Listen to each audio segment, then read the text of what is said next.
Tales from the Middle East. The Horse Without a Master, from Yemen. One day, the Bedouin boy Tamad and his father were taking a rest in their goat-hair tent. Its black roof kept off the worst heat of the noonday sun, and they lay stretched out at ease on rugs laid over the desert sand. There was a noise at the open front of the tent. Sada, the boy's horse, thrust his head in under the cloth roof.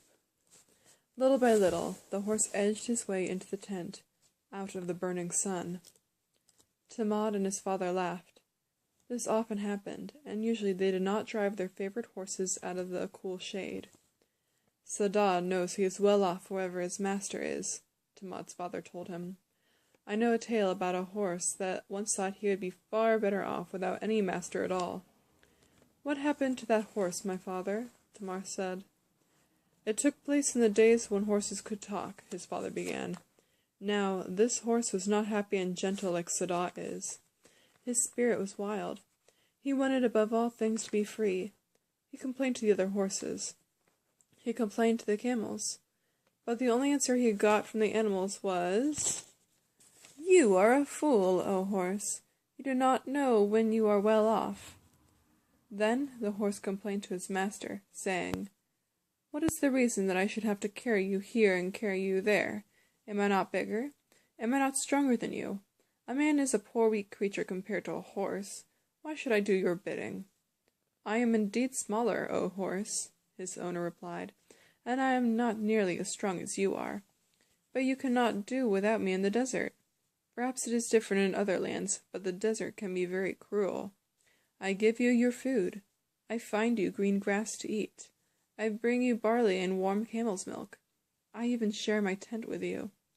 I search out water holes for you, so that you will not be thirsty. In return for the care I give you, isn't it just that you should carry me on my journeys?" "It is true that you care for me," the horse replied, "but you also make me your slave. I am never permitted to come and go as I like. You put a hard bit in my mouth. You tie on my saddle with tight ropes that bite into my belly. You make me gallop and gallop until my legs crumple with weariness. You even ride me into battle so that sometimes I am wounded. Who gave you the right thus to take my freedom away?" "I cannot say who has given man the right," the owner answered. "As long as history, it has been so. Perhaps it is the Lord of heaven and earth, who made man the master. But if you are so earnest in your desire to be free, I will not hold you back." He took off the horse's bridle. He took off the saddle, and he took off the camel hair rope with which the horse was once tethered. With a whinny of joy, the horse galloped away. His master was camped in a grassy part of the desert. It was then early spring. There were green bushes growing on all sides, so the horse had little trouble in getting enough food to keep him alive. There was a stream of water in the riverbed nearby. He could drink whenever he liked. Oh, it was good to be free. But time passed, and summer came. Under the heat of the desert sun, the green grass turned brown. The stream in the riverbed became a thin trickle. At last the grass was burned up, and all the water was gone. Gone, too, was the camp of the horse's master. The other horses and the camels had long since been led away to a better pasture or watering place. The horse grew very hungry and thirsty. He went this way and that way, but no water or green grass could he find. The wild animals that roamed in the desert were hungry too. Foxes, hyenas, and lean, hungry wolves prowled in search of something to eat and to drink. One night, in the moonlight, the horse saw dark shapes creeping toward him. His keen smell told him the dark shapes were wolves looking for meat. With a whinny of fear, he galloped away. But hungry wolves, too, can run very fast.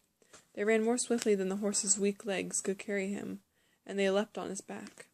Their gnawing teeth bit into his flesh. The horse kicked and kicked. He rolled at the sand. Somehow he managed to shake the wolves off of his back.